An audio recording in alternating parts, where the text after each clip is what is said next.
Hello friends, my name is Amit. स्वागत करता हूं आपका स्मार्ट कीड़ा यूट्यूब चैनल पर। आई होप आप पढ़ाई कर रहे हैं, तैयारी कर रहे हैं और एग्जाम्स अब सब आसपास ही हैं।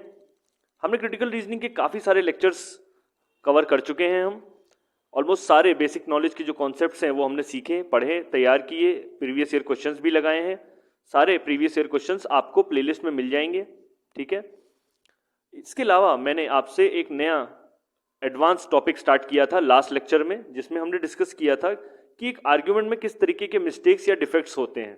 उनको हम स्पेशली क्या बोलते हैं? फैलेसीज। फैलेसीज दो प्रकार की हमने डिस्कस की थी, फॉर्मल एंड इनफॉर्मल, ठीक है।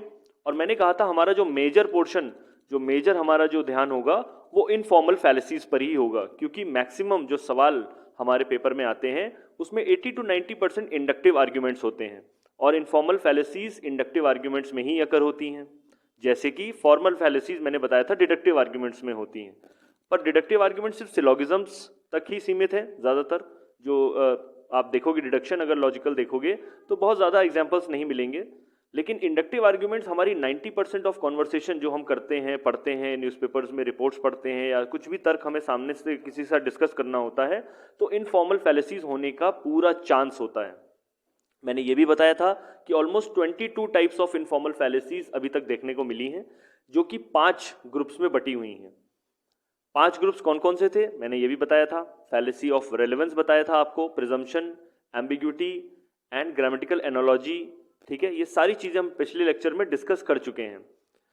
ऑलमोस्ट 8 फैलेसीज होती हैं फैलेसीज ऑफ रेलेवेंस में, और आज मैं स्टार्ट करूंगा इसका पहला पार्ट। ऑलमोस्ट 3 फैलेसीज हम डिस्कस करेंगे, ठीक है। 8 फैलेसीज हैं इसमें, 3 हम आज डिस्कस करेंगे इसमें, ताकि बहुत ज़्यादा आपको पाइलॉन ना हो जाए, आप समझ पाओ कि हम क्या चीज़ देख रहे हैं, ठीक है। हम आर्ग्यूमेंट को प्रॉपर इवैल्यूएशन करना चाहते हैं, हमारा मेन ऑब्जेक्टिव यही है, अपनी रीजनिंग को बेहतर करना चाहते हैं। तो इसलिए हमें पता होना चाहिए कि किस तरीके के डिफेक्ट्स हमारे आर्ग्यूमेंट्स में आ सकते हैं या किस तरीके की मिस्टेक हम करते हैं जब हम रीजन करते हैं। तो चलिए ठीक है, पहला टाइप देखेंगे फैलेसीज ऑफ रेलेवेंस। आज इसी के साथ स्टार्ट करते हैं आज का लेक्चर। पहले तो हम समझेंगे कि फैलेसी ऑफ रेलेवेंस होता क्या है, उसके कैरेक्टरिस्टिक्स क्या होते हैं, कैसे हमें पता चलेगा कि इसके अंदर एक फैलेसी ऑफ रेलेवेंस है। तो जनरली जो कैरेक्टरिस्टिक्स देखने को मिलेंगे वो 3 प्रकार के देखने को मिलेंगे। यहाँ पर अगर आप कोई भी आर्ग्यूमेंट का स्ट्रक्चर लो तो जनरली हमने देखा है वहाँ कुछ प्रीमाइसेस होते हैं, ठीक है, कुछ प्रीमाइसेस होते हैं और वो कुछ इन्फरेंशियल क्लेम करते हैं, कंक्लूजन को प्रूव करने की कोशिश करते हैं, ये हमने देखा है। और जितना वो क्लेम स्ट्रांग होता है उससे हम डिसाइड करते हैं कि यहाँ ज़्यादा इंडक्शन है कि कम इंडक्शन है, इसके चांसेस हैं या नहीं है, वो हम अपने रीजनिंग, अपने लॉजिकल रीजनिंग से निकालते हैं उस चीज़ को। तो जो पहला कैरेक्टरिस्टिक्स होगा वो होगा दैट जो प्रेमाइसेस होंगे वो कंक्लूजन के लिए बहुत कम रेलेवेंट होंगे। देखिए, इंडक्शन बिल्कुल अलग चीज़ है और रेलेवेंस एकदम अलग चीज़ है। ये चीज़ आप एग्जाम्पल से समझोगे, यहाँ पर नीचे मैंने एग्जाम्पल भी दिया है। अब आप यही इस चीज़ को यहाँ अप्लाई करने की कोशिश करो इस एग्जाम्पल में, जो मैंने पहला कैरेक्टरिस्टिक आपको बताया है। Your good days will come, ठीक है। यहाँ पर एक कंक्लूजन पोस्ट करने की कोशिश की गई है कि आपके अच्छे दिन आएंगे। आपको क्या करना है? Just vote for my party in this election, इस इलेक्शन में मेरी पार्टी के लिए आप वोट कर दीजिए, आपके अच्छे दिन आएंगे। क्या कोई रेलेवेंस है आपके अच्छे दिनों का और इन वोटिंग का? इस वोटिंग का, इलेक्शन में वोटिंग का क्या कोई बहुत डायरेक्ट कनेक्शन दिखता है आपको? क्या रेलेवेंस दिखता है आपको इसमें? बिल्कुल। एक इंडिविजुअल पॉइंट ऑफ व्यू से सोचो तो हर इंसान के लिए एक अलग धारणा बन के आती है। हर इंसान के लिए अच्छे दिन, उसके लिए एक कलेक्टिवली अलग पॉइंट ऑफ व्यू होगा, ठीक है। अगर हम रेलेवेंस यहाँ ढूंढे तो बहुत ही कम ये चीज़ रेलेवेंट है। साइकोलॉजिकली तो हमें लगता है कि हाँ ऐसा हो सकता है, क्योंकि अगर 10 लोगों के आएंगे तो 11वें के भी आ जाएंगे, पर ऐसा होने के चांसेस बहुत कम होंगे, ये तो हम समझ सकते हैं, ठीक है। तो ये जो पहला जो कैरेक्टरिस्टिक है वो एकदम क्लियर बैठता है यहाँ पर। अब दूसरा देखते हैं। दूसरा यहाँ कहता है that there is an element of emotional appeal from the arguer. बिल्कुल, यहाँ पर हमको एक इमोशनल अपील दिखी है आर्ग्यूअर द्वारा। आर्ग्यूअर ने ये इमोशनली अपील की है कि मेरे इलेक्शन में, जो मेरी पार्टी में आप मेरे को वोट करोगे, आपके अच्छे दिन आ जाएंगे, ठीक है। ये प्रैक्टिकली होना ग्राउंड लेवल पे बहुत ही डिफिकल्ट दिखता है, लेकिन हाँ इमोशनली तो ये उसने अपील की है, ये हमें क्लियरली यहाँ दिख रहा है। बहुत ही क्लियरली हम देख सकते हैं कि उसने हमें सामने से एक चीज़ बताने की कोशिश करी जिस पर मेरे इमोशंस प्रकट हो रहे हैं, जिसमें मुझे लगेगा कि हाँ ठीक है, हो सकता है मेरे अच्छे दिन आ जाए, मैं इसके लिए वोट कर देता हूँ, ठीक है। तीसरा कैरेक्टरिस्टिक जो कि बहुत इंपॉर्टेंट है, यहाँ पर जो प्रीमाइसेस हैं वो आपको साइकोलॉजिकली फॉलो होते हुए तो दिख रहे हैं, बट क्या लॉजिकली फॉलो होते हुए दिख रहे हैं? ऑब्वियस सी बात है, जब वो रेलेवेंट नहीं है तो वो लॉजिकली फॉलो भी नहीं होते हुए दिखेंगे, और ये हम एग्जाम्पल में भी क्लियरली देख रहे हैं। साइकोलॉजिकली मुझे महसूस होता है कि हाँ शायद इनको वोट करने से हमारे अच्छे दिन आ जाएंगे, लेकिन वो किसके आएंगे, मेरे आएंगे कि इनके खुद के आएंगे, ये थोड़ा सा डिफिकल्ट होगा समझना। तो साइकोलॉजिकली तो मैं फॉलो कर पा रहा हूँ चीज़ों को, इमोशनली तो मैं समझ पा रहा हूँ क्योंकि उसकी इमोशनल अपील को मैं समझ पाया, लेकिन लॉजिकली कहीं से भी ये कोई भी चीज़ प्रूव होती हुई नहीं दिखती। कोई लॉजिक दिखता है आपको यहाँ पे क्लियर? जी नहीं। अब अगर यही सारी चीज़ें अगर अप्लाई करो इस एग्जाम्पल में, ठीक है, यहाँ पर एक और एग्जाम्पल लाया हूँ ताकि आप समझ पाए कि रेलेवेंस का मतलब क्या है। Good students study 3 hours daily, ठीक है, ये मैंने आपको एक प्रेमाइस दिया है और मैंने आपको क्या कंक्लूजन प्रूव करने की कोशिश करी है कि if you don't believe me then you are going to fail in the exams. अगर आपने मेरी बात ये नहीं मानी, यानी मैंने आपको साइकोलॉजिकली इमोशनली थ्रेटन किया है, यहाँ पर किसी तरह अपील की है मैंने आपको कि आप मेरी बात अगर नहीं मानोगे तो आप एग्जाम में फेल हो जाओगे, ठीक है। आप साइकोलॉजिकली आप भी घबराओगे इस चीज़ को लेकर के, बट क्या लॉजिकली इन दोनों बातों का कोई संयोग दिखता है आपको? अच्छे स्टूडेंट्स 3 घंटे पढ़ाई करते हैं, ये मैंने बताया आपको, पर क्या इसका एग्जाम में फेल और पास होने से कोई लेना देना है? क्या पता एग्जाम में टफर क्वेश्चन आ जाए तो वो अच्छे स्टूडेंट भी जो 3 घंटे पढ़ते थे वो भी फेल हो सकते हैं एग्जाम में। और क्या पता कोई अच्छा ऐसा इंटेलिजेंट स्टूडेंट हो जो कि सिर्फ 2 ही घंटे पढ़ करके एग्जाम को अच्छे से क्लियर कर दे, और कुछ ऐसा भी स्टूडेंट हो जो 10 घंटे पढ़ के भी एग्जाम को पास न कर पाए। तो इन दोनों दोनों की चीज़ों का आप देख सकते हो, कोई लॉजिकली तो पॉइंट ऑफ व्यू रेलेवेंस है ही नहीं। हाँ साइकोलॉजिकली ये फॉलो होता हुआ दिखता है, मैं डर जाता हूँ, मैं समझ सकता हूँ अगर मुझसे ये कोई बात कहे कि अगर मैंने 3 घंटे डेली नहीं पढ़ा तो इसका मतलब मैं अच्छा स्टूडेंट नहीं हूँ, मैं एक खराब स्टूडेंट हूँ और मैं क्या एग्जाम में भी फेल हो जाऊंगा। हाँ साइकोलॉजिकली वो उसने मेरे ऊपर एक इम्पैक्ट डाला है सामने आर्ग्यूअर ने, पर ये एक डिफेक्ट आर्ग्यूमेंट है, एक अच्छा आर्ग्यूमेंट नहीं है। आई होप आप लोग मेरी बात समझ सकते हैं। ये आपकी रीजनिंग को और बेटर कर सकता है अगर आप इस तरीके के जो स्टेटमेंट्स आपके सामने अगर आते हैं तो आप समझ सकते हैं कि इसमें क्या तर्क है, ठीक है। इसका जो रेलेवेंस है वो बहुत ही कमज़ोर है। 3 प्रकार के आज मैं डिस्कस करूंगा फैलेसीज ऑफ रेलेवेंस, और उनके कुछ लैटिन नेम्स भी हैं। चलिए देखते हैं। पहली फैलेसी,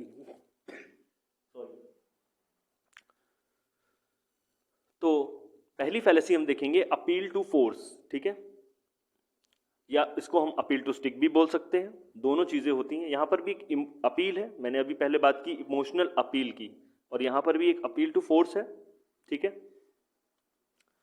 इसको लैटिन में बोलते हैं आर्ग्यूमेंटम एड बैकुलम।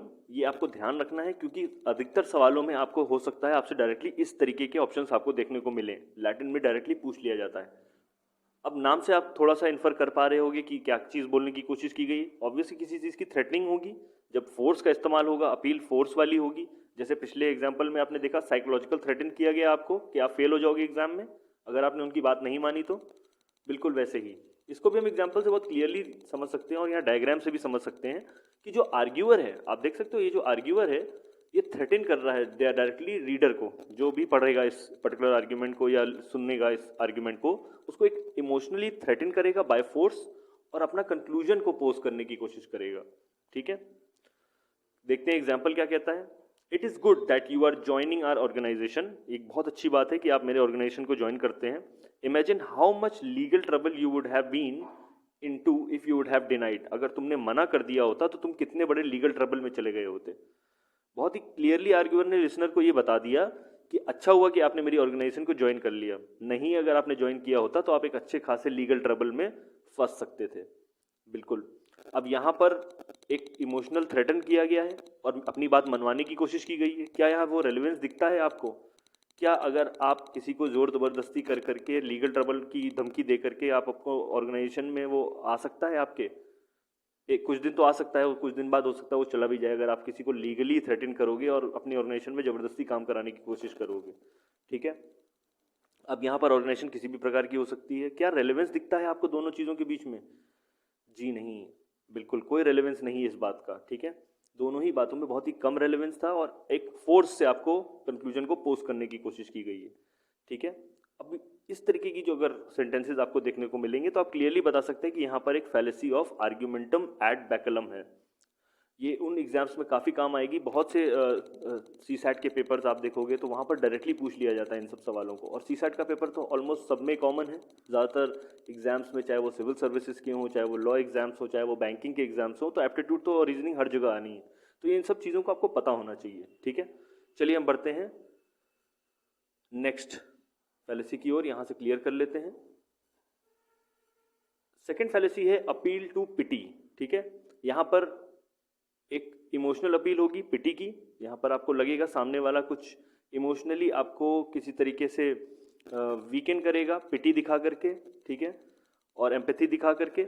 इसको हम बोलते हैं आर्ग्यूमेंटम एड मिसेकॉर्डियम। ये बहुत ज़रूरी है समझना, क्योंकि लैटिन फिर से मैं बताऊंगा, लैटिन आ सकता है, पूछा जा सकता है बिल्कुल, इसीलिए मैं यहाँ डिस्कस भी कर रहा हूँ। एग्जाम्पल से फिर से समझेंगे कि कैसे अपना जो हमारा आर्ग्यूअर है वो एक पिटी को इन्वोक करता है और फिर अपने रीडर या लिसनर को अपना कंक्लूजन पोस्ट करने की कोशिश करता है।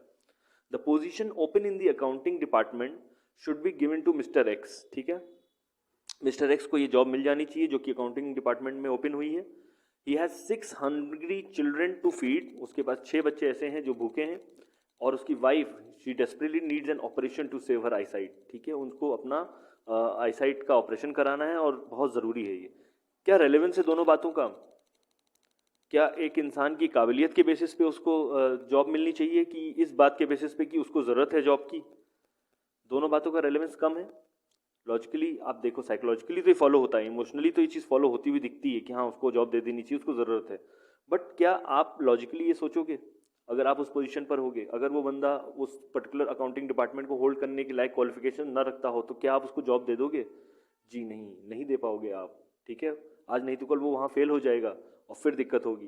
तो इस तरीके के जो सेंटेंसेस हैं इसमें डिफेक्ट है एक पर्टिकुलर आर्ग्यूमेंट में एक बहुत ही तगड़ा डिफेक्ट है और दिखा है हमें।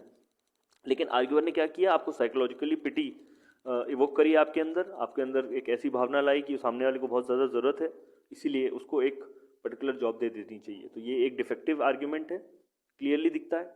ये सेकंड फैलेसी है जो आज हम देख रहे हैं, आर्ग्यूमेंटम एड मिसेकॉर्डियम, ये फैलेसी ऑफ रेलेवेंस में आएगी। चलिए देखते हैं आज की लास्ट फैलेसी, फिर से बिल्कुल लास्ट फैलेसी, आज तीसरी देखेंगे हम। इसको भी यहाँ से क्लियर कर लेते हैं। यहाँ भी आप डायग्राम देख सकते हैं, यहाँ पर सिर्फ यही चेंज हो रहा है। इसको बोलते हैं अपील टू पीपल। यहाँ पर जितने भी पीपल हैं, पूरे ग्रुप ऑफ पीपल या क्लास को ये पर्टिकुलर जो आर्ग्यूअर है इन्फ्लुएंस करने की कोशिश करता है। कुछ ऐसी चीज़, वो ऐसी सिक्योरिटी या आपकी कोई नीड, उस पर फोकस करता है और इस तरीके की इमोशनल अपील करता है कि आप उसको बाय करें। जैसे मैंने एग्जाम्पल में भी लिखा है, of course you want to buy Colgate, आपको कोलगेट खरीदना है, बिल्कुल ये कंक्लूजन पोस्ट किया गया है। इट इज़ यूज्ड बाय, उसका जो तर्क क्या दिया है, it is used by 90% of the Indians. क्या इसमें रेलेवेंस है? जी नहीं। अगर 90% लोग कोई पर्टिकुलर टूथपेस्ट यूज़ करते हैं तो क्या मुझे भी वो यूज़ करना चाहिए? क्या साइकोलॉजिकली तो ये फॉलो होता हुआ दिखता है, बट क्या लॉजिक है इस बात का? जी नहीं। हो सकता है मेरी रिक्वायरमेंट कुछ अलग हो, मेरे दांतों को कुछ ऐसी चीज़ें चाहिए जो उस पर्टिकुलर टूथपेस्ट में नहीं होती, या उस एलिमेंट्स नहीं होते हैं, या क्लिनिकली वो प्रूवन नहीं है और मैं फिर भी क्यों यूज़ करूँ उसको? ये अपनी अपनी पर्सनल चॉइस हो सकती है, पर्सनल रिक्वायरमेंट्स हो सकती है, तो रेलेवेंस नहीं है दोनों बातों का। लेकिन फिर भी हमने अपना कंक्लूजन पोस्ट कर दिया। आपको इस बात पे मैंने यकीन दिला दिया कि आपको भी कोलगेट इस्तेमाल करना चाहिए, क्योंकि वो 90% इंडियंस उसको इस्तेमाल करते हैं। ज़्यादातर एडवर्टाइजर्स और ज़्यादातर पॉलिटिशियंस अपने पर्टिकुलर जो स्टेटमेंट्स या आर्ग्यूमेंट्स देते हैं उसमें इस तरीके की अपील होती है। पीपल को एक तरीके से इन्फ्लुएंस करने की कोशिश वो करते हैं साइकोलॉजिकली। अब कहीं से भी ये लॉजिकली फॉलो नहीं होता, कोई रेलेवेंस नहीं दोनों बातों का, but I still buy it and most of us do. हम खरीद लेते हैं इस चीज़ को, इस बात को यकीन कर लेते हैं और हम भी कोलगेट इस्तेमाल करना शुरू कर देते हैं। एक फैलेशियस एक मिस्टेकन आर्ग्यूमेंट को यकीन करके उसको सीमेंट करके हम उसमें आगे बढ़ जाते हैं। आई होप आप समझ पा रहे हैं कि मैं क्यों फैलेसीज डिस्कस कर रहा हूँ, ताकि आपकी रीजनिंग और बेहतर हो सके। आप आर्ग्यूमेंट्स जब पहचान सकें तो उसको एवेल्युएट भी करना जाने, आपको लॉजिकली पता तो हो कि ये इसमें क्या मिस्टेक है। 3 इसीलिए डिस्कस की क्योंकि मैं ज़्यादा पाइलॉन नहीं करना चाहता। 5 और डिस्कस करेंगे नेक्स्ट सब्सिक्वेंट पार्ट्स में। उसके बाद हम करेंगे fallacies of ambiguities and fallacies of presumption, ये सारी हम करेंगे। काफ़ी इंटरेस्टिंग फैलेसीज हैं वो भी, पर यहाँ रेलेवेंस पहले हम डिस्कस कर रहे हैं ताकि हम इंडक्शन बाद में और बेटर तरीके से समझ सके। फैलेसी ऑफ इंडक्शन भी हम करेंगे, ठीक है। आई होप आपको कुछ समझ में आ रहा हो। अगर ये सेशन अच्छा लग रहा हो तो प्लीज़ इसको लाइक और शेयर ज़रूर करिए, और मुझे प्लीज़ कमेंट करके ज़रूर बताइए कि आप इस चीज़ को समझ पा रहे हैं। कोई डाउट्स हो तो मुझे ज़रूर आप कमेंट करके पूछ सकते हो, ठीक है। आज के लिए हम इतना ही रखेंगे ताकि आप ज़्यादा पाइलॉन ना हो इस चीज़ को ले करके, बहुत ही ईजिली और समझ के हम इसको करेंगे। टिल देन मेरी तरफ से तैयारी करते रहिए, पढ़ाई करते रहिए। जय हिंद।